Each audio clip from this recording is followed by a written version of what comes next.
Mesdames et messieurs, bienvenue dans ce nouveau numéro du Coin des femmes. Je profite de l'occasion pour vous remercier de la confiance que vous nous accordez en vous abonnant à la page KG Afrique TV. Merci de liker, de laisser un commentaire, de vos suggestions, vos avis. On se fera un plaisir de vous satisfaire. Pour ce nouveau numéro, je ne suis pas seule. Je suis avec Madame Assou Claire, sociologue. Bonsoir Madame. Bonsoir. Comment vous allez? Je vais bien, merci. Et vous? Ça va. Nous vous remercions d'avoir accepté notre invitation. Je vous en prie, c'est un plaisir pour moi d'être sur ce plateau avec vous. Merci. Et un habitué de ce plateau, Monsieur Joseph Badjola, consultant RH. Bonsoir Monsieur Joseph. Bonsoir Madame, comment vous allez? Je vais très bien chez vous. Ça va. Nous vous remercions une énième fois d'avoir accepté notre invitation. Merci beaucoup.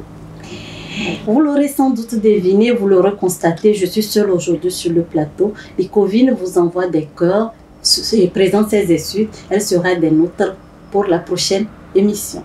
Sans trop tarder, nous rentrons dans le vif du sujet à travers la compréhension du mot ou bien du terme de la violence conjugale. Je m'adresse à Monsieur Joseph. Pour vous, c'est quoi la violence conjugale? Merci. Avant de passer à la réponse à ta question, je voulais tout d'abord vous remercier pour l'émission et pour les efforts que vous faites dans ce sens en essayant d'aborder des thèmes sociaux qui sont d'une importance indéniable et très remarquable dans nos sociétés. Donc aujourd'hui aussi, je me réjouis que je sois avec une dame sociologue. D'abord, je suis sociologue de formation avant d'être RH en plus. Donc je serai très content de débattre avec une collègue sociologue.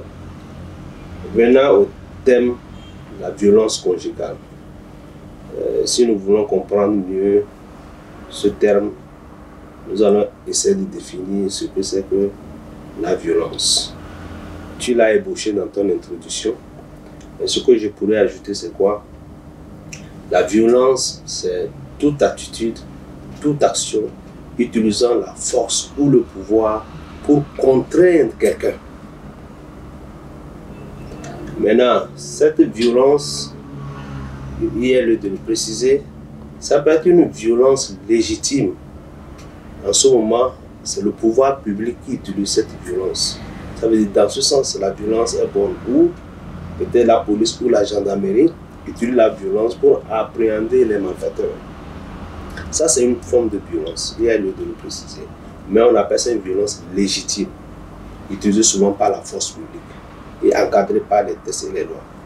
Maintenant, il y a la violence quand elle s'exprime dans un couple. On appelle ça une violence conjugale. Conjugale au sens entre deux personnes ou entre les conjoints ou entre partenaires. Donc, la violence conjugale, maintenant, par rapport à ce sens, c'est quoi? C'est toute utilisation de la force envers son partenaire dans le but de nuire à la personne, dans le but de porter atteinte à la personne, dans le but de porter préjudice à la personne. Donc, de façon très simple, c'est ça que nous pouvons donner comme définition au terme violence conjugale. Il y a lieu de préciser que violence conjugale, au sens strict du terme, c'est entre époux et épouse, c'est-à-dire ceux qui sont dans le lien du mariage. Mais nous pouvons essayer d'élargir la sémantique. Quand toute personne vit avec quelqu'un, déjà on peut les appeler partenaires. Il y a aussi cette violence qui peut s'exprimer aussi dans ce contexte. Donc nous allons tenir compte de tous ces aspects au cours de nos discussions. Voilà ce que nous pouvons dire en termes très brefs, le mot violence conjugale. Merci Monsieur Joseph. Et Madame Claire, vous avez quelque chose à ajouter là-dessus? Bon, il est allé assez en détail. Bon, pour couper court ou bien pour résumer, moi je dirais tout simplement que la violence conjugale, c'est le fait qu'un partenaire fait usage à la force pour contrôler l'autre. Assez simple et précis. Oui. Je reste toujours avec vous. Quels sont les signes précurseurs d'une violence conjugale? Bon, pour moi, les signes précurseurs d'une violence conjugale, il y a la peur. quand une personne vit dans une peur constante, peut-être que la personne est en train de vivre, est victime d'une violence conjugale. La personne est tout le temps dans le doute et la personne est stressée. Pour vous, c'est la peur, le stress et le doute. Oui. Je reviens vers M. Joseph si la question. Oui, merci beaucoup. Ce que je pourrais dire, c'est que il est très difficile de pouvoir énumérer toutes les situations où on peut parler de précurseurs de la violence. C'est trop grand, c'est une grande sémantique. Mais nous pouvons essayer d'énumérer certaines situations par lesquelles nous pourrons appeler précurseurs. Pour être un peu plus concret, c'est quoi? Quand deux personnes sont ensemble, se sont unies dans les liens de mariage, c'est pour vivre et célébrer l'amour. Ça veut dire que l'objectif d'un couple ou de partenaires, c'est de bien vivre, de célébrer l'amour entre eux. Maintenant, la violence vient quand? Ou quand est-ce qu'on peut parler de précurseurs, des signes précurseurs qui annoncent la violence conjugale? C'est d'abord la mésentente. Parce que s'il y a entente, il n'y aura pas de violence conjugale. D'abord la mésentente. Le déficit d'amour et le manque de confiance l'un envers l'autre. C'est quelques signes que nous pourrons citer comme signes précurseurs. Maintenant, par un exemple, ou bien si vous pouvez énumérer comment la violence se manifeste en général. Oui, généralement, elle se manifeste de plusieurs manières. Mais ce que nous remarquons beaucoup plus, c'est la violence physique, où l'usage de la force est utilisé envers son partenaire. C'est ça qui est beaucoup plus remarquable. Il y a aussi la violence psychologique ou morale. La personne n'utilise pas la force, mais par ses attitudes, tu sens que tu subis une violence morale. Et c'est cette violence qui est la plus difficile à cerner et la plus difficile à résorber quand on veut résoudre le problème de couple où sévit la violence. On peut aussi dire ça peut être d'ordre économique. Il y a plusieurs, ça peut être d'ordre sociologique, mais les types dont on a souvent recours, c'est la violence physique, psychologique ou morale. Maintenant, par un exemple, comment on peut distinguer la violence économique? Oui, vous savez, se manifeste vraiment la violence? L'homme qui est dans une attitude de suprématie financière utilise sa force financière comme violence contre sa partenaire ou son partenaire, vice-versa, parce que c'est dans les deux sens. Voilà. Donc ça veut dire quoi? En réalité, si moi je suis d'une aisance financière plus élevée que ma femme, chaque fois qu'elle me contrarie, je ferme le robinet des finances. Je refuse de satisfaire à ses besoins alimentaires. Si elle veut aller se faire plaisir, je dis non, je n'en ai pas. Quand tu dis que tu n'en as pas pour une femme qui attend de toi, où vous êtes mariés, tu as dit de prendre soin d'elle, ça veut dire qu'elle subit une forme de violence. Mais cela est lié aux finances. Tu ne la frappes pas, tu ne causes pas de services comme problème, mais qu'est-ce que tu embrayes sur le robinet des finances. Et vous allez voir que petit à petit, la femme subit. La femme subit, la femme subit, la femme subit. Donc ça aussi, c'est une forme de violence. Je me tourne vers Madame Claire. La violence physique, qu'est-ce qui amène l'homme ou la femme à être violent envers son conjoint, vice-versa? Bon, ce qui amène l'homme ou la femme à être violent envers son conjoint, bon, généralement, c'est les hommes qui sont violents envers leur femme. On peut expliquer ça par le fait que peut-être dans l'enfance de la personne, elle a vécu avec ses parents, il y avait tout le temps la violence à la maison. Donc c'est devenu tout comme une habitude et on sait tous que les enfants apprennent vite par les actes. Et aussi ce qui amène la violence conjugale, c'est quand il y a des équilibres de pouvoir. L'homme a tendance à vouloir tout décider. Et quand il veut tout décider comme ça, la femme, généralement, elle a la bouche pour se défendre. Et quand c'est en se défendant que l'homme peut-être va monter sur ses nerfs et vouloir porter la main sur sa femme. Bon, c'est ce que je peux dire. Oui, vous avez raison, mais on tient à noter aussi, il y a des hommes aussi qui subissent une violence physique, qui se font battre. Et bien et sûr. ils n'arrivent même pas à en parler. Je reviens vers vous, monsieur Joseph. Et si vous pouvez enrichir ce que Madame Claire a dit. Oui, je prendrai plutôt le côté où tu viens de développer. Parce que, comme je le dis, on a tendance à penser que quand il s'agit de violence, c'est l'homme. Parce que généralement, comme elle a vu à le souligner, l'homme est beaucoup plus physiquement fort que la femme. Mais il y a des femmes robustes qui arrivent facilement à découdre avec les hommes. Ça, c'est violence physique aussi. Mais notre société ne tolère pas le fait qu'un homme aille se plaindre que voilà, j'ai été battu par ma femme. Ça, c'est du point de vue physique. Mais du point de vue psychologique aussi, les femmes stressent les hommes. Elles exercent des violences. Si ta femme est d'une attitude querelleuse, chamaille beaucoup, elle vient, elle glouse sur toi, qu'est-ce que tu fais? Ça, respect, tout ça là, c'est des mots durs qu'elle envoie envers des hommes. Et les hommes subissent. Il y a aussi d'autres formes de violence, par exemple. Les femmes ont des caprices, comme on le dit souvent. Elle peut utiliser le sexe comme une arme de violence contre l'homme. Oui, c'est vrai. Okay. Oui, parce que le moment peut-être où l'homme a envie d'aller vers elle, il dit je suis fatigué, je ne suis pas en bonne position pour le faire, voilà. Et l'homme simple se rétracte. Un jour, deux jours avec ses caprices, il subit une violence. C'est une violence, mais il ne va pas parler. Mais seul l'homme sait ce qu'il vit. Donc ça veut dire que cette violence est de façon à titre synalgmatique, c'est-à-dire que ça vient des deux côtés, que ce soit de l'homme, que ce soit de la femme. Maintenant, la violence verbale. Au cas où les deux conjoints, il y a une situation de mésentente, les deux conjoints se lancent des pics.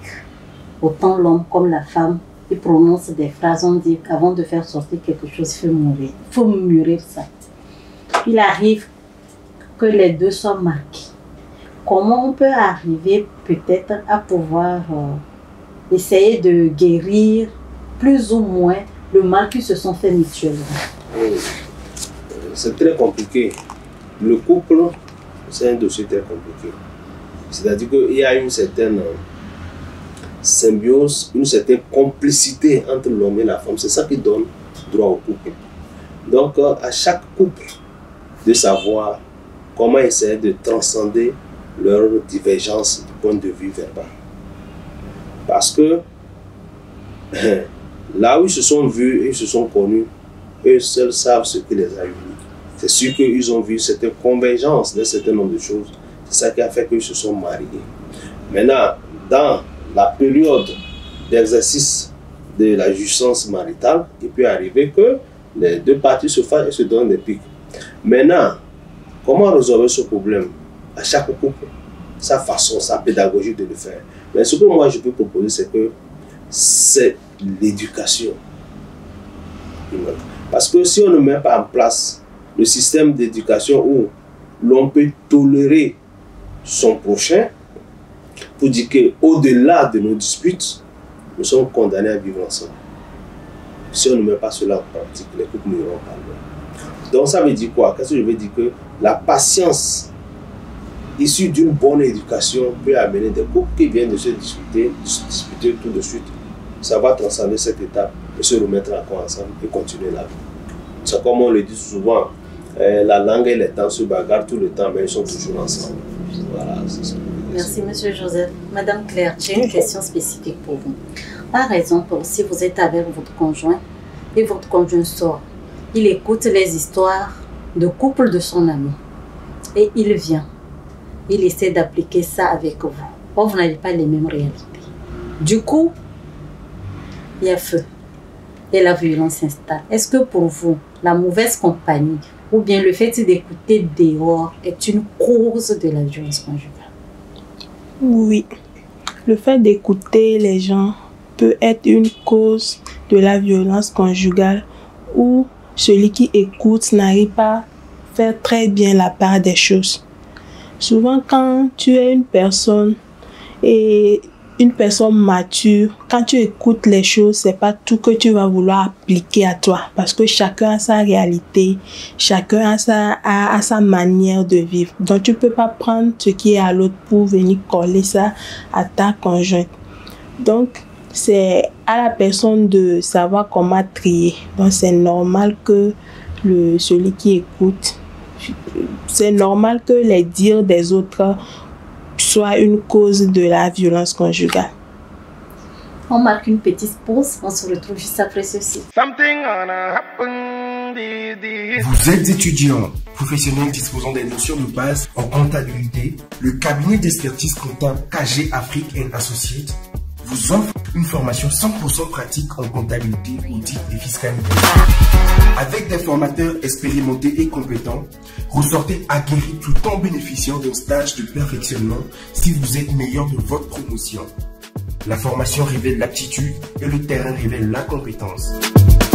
Pour avoir à son arc cette aptitude et cette compétence, ne vous faites donc pas compter cet événement. Pour plus de renseignements, contactez-le 90 94 32 95.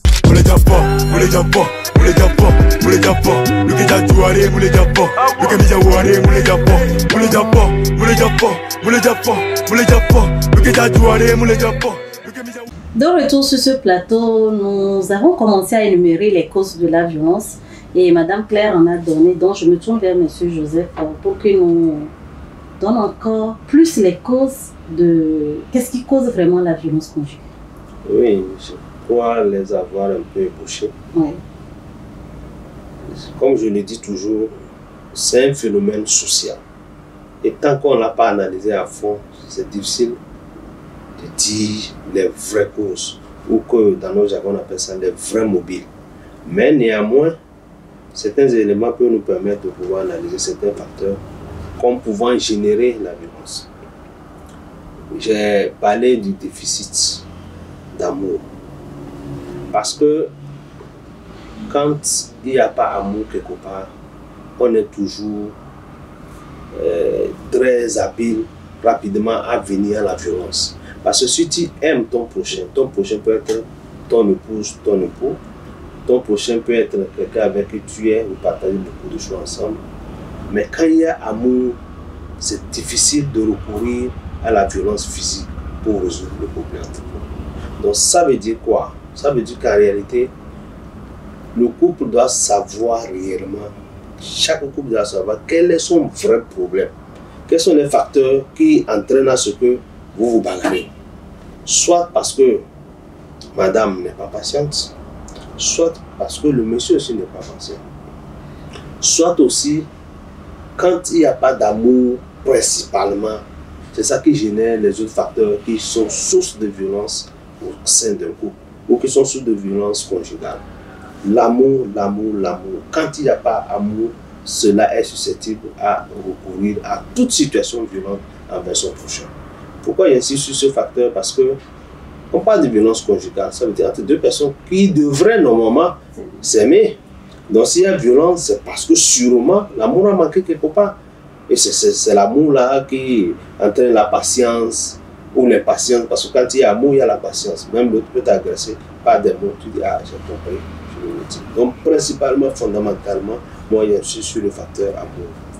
Ok, avant de rebondir sur le domaine de la communication. Peut-être c'est un manque de communication aussi qui annonce ça. Oui, comme tu l'as dit, tout ça là vient de l'amour. Parce que quand il y a amour, les termes, les gestes ou le gestuel, le langage qui traduit quelque chose à ton prochain, c'est ce qu'on appelle la communication. Quand il y a amour, cette communication serait teintée d'amour, ce qui ferait que il y aura pas, vous ne serez pas enclin à une violence contre son prochain ou contre son partenaire. Ok, je vous prends au mot. Il y a certains couples, je ne sais pas si c'est la violence qui est leur devise. Ils se bagarrent matin, midi et soir. On a l'apparence qu'il n'y a pas d'amour. Mais ces couples font d'enfants, ils sont toujours là. Comment vous pouvez expliquer cela? Oui, comme je l'ai dit toujours, c'est un fait social très compliqué à analyser. Chaque couple constitue un cas. Dans chaque couple, on a toujours une contingence de fonctionnement au sein de ce couple. Donc ça veut dire que chaque couple a ses propres réalités. Ailleurs, la gifle qui peut entraîner la séparation, quelque part d'autre, c'est tant de gifles même qui participent même à donner du piment au couple. Si je peux m'exprimer ainsi. Donc c'est un fait social qui est réel. C'est un fait social qui est réel. Donc normalement c'est une étude bien sociologique qui pourrait nous permettre d'aller en profondeur de ces facteurs, de les énumérer, de les quantifier, de les mettre en pourcentage pour pouvoir savoir c'est tel facteur qui est plus prépondérant que tel autre, tel autre, tel autre, tel autre. Sinon, quand tu dirais quelque part que frapper c'est violence, une femme te dira moi chaque jour c'est dans ça que je baigne. Et pourquoi tu ne pars pas? Je vais partir. Voilà, ça veut dire qu'il y a un contentement ailleurs. Voilà, c'est comme ça qu'on peut expliquer ce phénomène. Je reviens vers Madame Claire. Entre-temps, vous avez parlé de l'éducation, qu'un garçon, donnant l'exemple d'un garçon qui voit ses parents se chamailler, pour lui c'est l'idéal. Est-ce que vous pouvez un peu rentrer en détail dans cela pour qu'on puisse mieux vous comprendre? Oui, parce que quelqu'un qui grandit dans un environnement où son père lève la main tout le temps sur sa maman, bon, il trouve que c'est normal. Et puis, même s'il ne trouve pas ça normal, parfois l'enfant a envie de défendre sa maman, mais il n'arrive pas à défendre ça. Cela crée une force, une haine, oui, une frustration, une haine à l'enfant. Maintenant, quand l'enfant grandit, moins de choses dans son couple, moins de choses, ce qui ne devait pas l'énerver, l'énerve facilement et il a tendance à porter la main sur la femme pour se défendre ou bien pour démontrer que c'est lui l'homme, c'est lui qui décide, c'est lui qui fait chose. Donc l'éducation.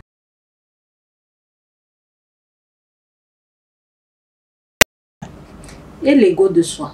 Parce qu'il y a certaines personnes, c'est vrai que quand il y a discorde, la meilleure des choses, c'est de s'asseoir, communiquer, essayer de comprendre le pourquoi et pardonner toujours. Oui. Mais il y a certaines personnes, du côté homme comme femme, n'arrivent pas à demander pardon. Le fait de demander pardon pour eux, c'est signe de faiblesse. Qu'est-ce que vous en pensez de ça? Oui, l'ego c'est un facteur aussi. Parce que quand tu es égoïste, tu as du mal à reconnaître que tu as tort. Tu as toujours tendance à croire que tu as toujours raison. Même quand on t'explique, au fond de toi, tu sens que la personne a raison, mais le fait d'accepter que la personne a raison, pour toi, c'est signe d'humiliation.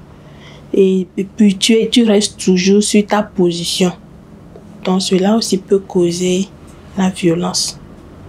Autant de facteurs qu'on essaie de les murer, l'un après l'autre, on ne peut pas en finir. Ça, on ne va pas finir. Donc, on va parler des conséquences, parce que cause sans conséquences, c'est pas un débat. Je me tourne vers M. Joseph. Pour vous, quelles sont les conséquences de la violence conjugale? Oui, les conséquences sont nombreuses et pas aussi facilement cernables quand ces conséquences sont d'ordre psychologique. La femme subit, ou c'est l'homme qui subit, et des fois même on a pu démontrer que le stress, les sévices sur le plan psychologique et moral sont sources de certaines maladies comme des AVC. On les appelle des maladies psychosomatiques. Ça veut dire quoi? La conséquence peut conduire à des maladies et non facilement guérissables. Également, la violence peut conduire aussi à ce que le couple ne vive pas réellement son amour, ce qui est très important. La violence peut également conduire à ce que un couple qui était bien parti pour vivre ensemble vient la séparation. Le divorce. Le divorce. Et avec toutes ces conséquences, que ce soit pour les enfants et pour le couple lui-même. Donc, les conséquences sont aussi nombreuses que les causes. Donc, même si on commence, on ne peut pas tout éplucher, mais nous tentons de dire à peu près quelles sont les conséquences les plus patentes. C'est ça que je viens de souligner, le divorce ou la séparation. Le divorce, c'est quand c'est des liens vraiment légaux, consentis à la mairie. Mais nous, on sait comment on se marie en Afrique. Donc, ça peut amener le divorce ou carrément la séparation du conjoint et les conséquences pour les enfants et pour toute la société. Également, ça peut entraîner des maladies psychosomatiques et autres conséquences qui sont aussi nombreuses que les causes. Donc, c'est certaines d'elles que je peux souligner. Madame Claire, vous avez quelque chose à ajouter là-dessus? Oui, pour ajouter, je dirais que ça entraîne la souffrance de la victime. Ça rate aussi l'éducation des enfants, parce que les enfants qui vivent dans un environnement où il y a tout le temps la violence, c'est pas ça. Et puis, il y a aussi le désespoir. La victime va vivre dans le désespoir constamment, que ça peut l'amener même à se suicider facilement. Et pour rejoindre à ce que Madame Claire vient de dire, que l'une des conséquences, ça cause le décès, c'est l'exemple de notre chanteuse nigériane, Okunashi, qui a subi tellement de violence et qui a fini par perdre la vie. Pour ne pas en arriver là, quelles sont alors les approches de solutions pour pouvoir atténuer ce mal, Monsieur Joseph? Bon, premièrement, c'est l'éducation. Puisque on dit ce que l'enfant voit ses parents faire, c'est ce qu'il reproduit. On appelle ça en sociologie la reproduction sociale. Il y a aussi un philosophe anglais, Wordsworth, qui disait que l'enfant, c'est le père de l'homme. Ça veut dire que ce que l'enfant voit son père faire, c'est ça qui développe demain. Donc, normalement, l'éducation à la base est l'une des solutions. Ou, dans le couple, on doit vivre sans violence. Parce que les enfants ne reproduisent que ce qu'ils voient les parents faire. Donc, pour pouvoir trouver solution à cette violence conjugale, ça passe d'abord par l'éducation. Comment on éduque les jeunes garçons? Comment on éduque les jeunes filles? Est-ce qu'on éduque les jeunes garçons à battre leurs femmes demain? Si c'est ce qu'il voit faire son papa, il va le reproduire. Maintenant, si c'est à contrario, c'est une maman gladiatrice qui a la capacité d'entrecoudre avec l'homme. Si la fille qu'elle a donnée aussi est une gladiatrice, à son tour, elle va reproduire ce phénomène. Donc, il faut une éducation à la base des enfants. Ça, c'est du point de vue familial. Mais du point de vue éducationnel aussi, on doit éduquer les hommes ou les femmes à cultiver non la violence, mais la paix, la tolérance autour d'eux dans leur famille. Parce que si notre société est basée sur la tolérance, la paix, l'amour, les violences conjugales vont diminuer. Puisque le couple n'est que le réceptacle de deux personnes qui ont vécu dans des familles différentes. Si ces deux personnes apportent l'amour en union, je pense qu'elles ne vont que vivre dans l'amour. Donc l'éducation est très importante. Et même dans nos universités, au lieu de toujours mettre l'accent sur des cours, sur des calculs astronomiques, Racine Carré, je me demande ce que ça nous sert maintenant. Maintenant, on peut introduire des cours, des matières qui mettent l'accent sur comment vivre dans la société, comment vivre en famille, comment vivre en couple, en prônant l'amour, la paix, la compréhension. Moi, je vais m'attarder surtout sur l'éducation. C'est le meilleur moyen, c'est la meilleure arme pour lutter contre les violences conjugales. C'est ce que je peux dire. Merci, Monsieur Joseph. Et vous? Bon, pour rebondir sur ce qu'a dit Monsieur Joseph, c'est vrai, l'éducation, c'est la meilleure chose. Il faut aussi savoir éduquer après avoir éduqué les garçons ou bien les femmes à ne pas faire recours à la violence, la tolérance, il faut savoir les éduquer aussi à pouvoir dénoncer. On dit généralement que dans un couple, tout ce qui se passe reste dans le couple. Mais il y a certaines choses où on ne doit pas fermer les yeux. Il faut savoir communiquer. Quand ça arrive quelque part, bien quand ça commence, tu vois que ça ne va pas. Il faut savoir communiquer. Il faut tellement éduquer les enfants à pouvoir partager tout. Ça aussi, c'est une solution. Et aussi, bon, je pense que c'est vrai. Et oui, j'aurais savé que c'est vrai qu'il faut partager. En partageant, je suis sûre que la législation a mis en place certaines lois pour pouvoir punir ces genres de violences qui sont parfois difficiles à prouver si ce n'est pas physique. Est-ce que vous en connaissez? Bon, je n'en connais pas précisément, mais je sais quand même qu'il y a dans la Constitution, il y a certains articles qui touchent cette partie où si la victime dénonce, l'autre partie est sanctionnée. L'autre partie est sanctionnée. Oui, je pense qu'allant dans le même sens, je ne veux pas trop m'étendre dans le juridisme parce que tu as été là si bien souligné, les tests existent, mais combien sont applicables? Quand il s'agit de violence conjugale, rares sont les fois où vraiment on sanctionne l'homme, où on dit bon, il faut payer les produits, si c'est une violence physique ou service corporel, on paye les produits, tout. Et après, quand il s'agit d'une violence psychologique, morale, ou une violence spirituelle, avec quel élément on peut mesurer cette violence? Pas du tout. Je pense que nos législations doivent aller beaucoup plus au-delà. Chercher les mobiles. Qu'est-ce qui fait qu'un couple arrive jusqu'à un niveau où la violence commence par être l'élément de leur expression? C'est quand les sociologues et les psychologues ont fini ce travail qu'on peut proposer des tests qui répondent au contexte réel. Sinon, après avoir payé les produits, ou c'est une amende, ou c'est un emprisonnement d'1 mois ou 2 mois. Après ça, la violence reprend. Donc je pense que la législation devrait aller beaucoup plus au-delà de ça pour pouvoir résoudre vraiment ce problème. C'est ce que je peux dire. Ok, je reste avec vous pour votre mot de fin et conseil à nos téléspectateurs que nous sommes. Tout ce que moi je peux dire, c'est en toute chose, c'est la patience.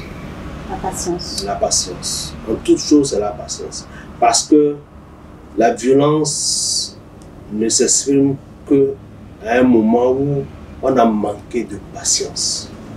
Souvent, on avait un prêtre qui nous disait que quand tu es fâché, prends un verre d'eau, bois le verre d'eau et réfléchis avant de poser l'acte. C'est juste des astuces pour nous amener à être beaucoup plus patients dans les situations. Comme vous l'avez si bien souligné, des violences physiques ont entraîné des morts physiques à des personnes qui aimeraient avoir une fille, la donner en mariage et l'avoir brutalement assassinée par un conjoint. Personne. Donc ce que moi je voudrais, c'est que la patience, la paix, l'amour soit l'expression d'un couple. C'est difficile, mais le système éducatif devait tenir compte de ça. C'est ce qu'on doit enseigner pour que les gens aient dans leur gène, en eux, dans leur mentalité, la culture de la paix, de la non-violence, de l'amour et de la patience. C'est ce que moi je peux dire pour mes téléspectateurs. Merci. Je vous remercie tous. Merci, monsieur Joseph. Merci. Et vous, madame Claire, mot de fin et conseil? Mon mot de fin, c'est que les couples doivent savoir cultiver l'amour. L'amour, c'est ça qui prime. L'amour, c'est la paix, c'est la patience. L'amour supporte tout, l'amour pardonne tout. Donc, quand il y a l'amour, peu importe ce que ton conjoint te fait, tu peux arriver à te temporiser, à te calmer et après, vous allez discuter. Je vous remercie. Merci, madame Claire. Nous refermons cette émission par la citation de Martin Luther King qui dit, je cite, « Le problème de la violence est qu'elle est une spirale entraînant exactement ce qu'elle cherche à détruire. Au lieu de contrecarrer le mal, elle le multiplie. Avec la violence, vous pouvez tuer le menteur, pas le mensonge, ni établir la vérité. Avec la violence, vous pouvez tuer le haineux, mais pas la haine. En fait, la violence ne fait qu'augmenter la haine. C'est ainsi, répondre à la violence par la violence, multiplier la violence. Assombrissant encore plus une nuit déjà sans étoiles, l'obscurité ne peut aider à sortir de l'obscurité. Seule la lumière le peut. La haine ne peut vaincre la haine, seul l'amour le peut. C'est sur cette citation de Martin Luther King, en vous exhortant de liker, d'abonner, de vous abonner, de laisser vos commentaires, suggestions sur la page KG Afrique TV. On se retrouve dans un autre numéro avec d'autres invités aussi palpitants qu'aujourd'hui. Bye!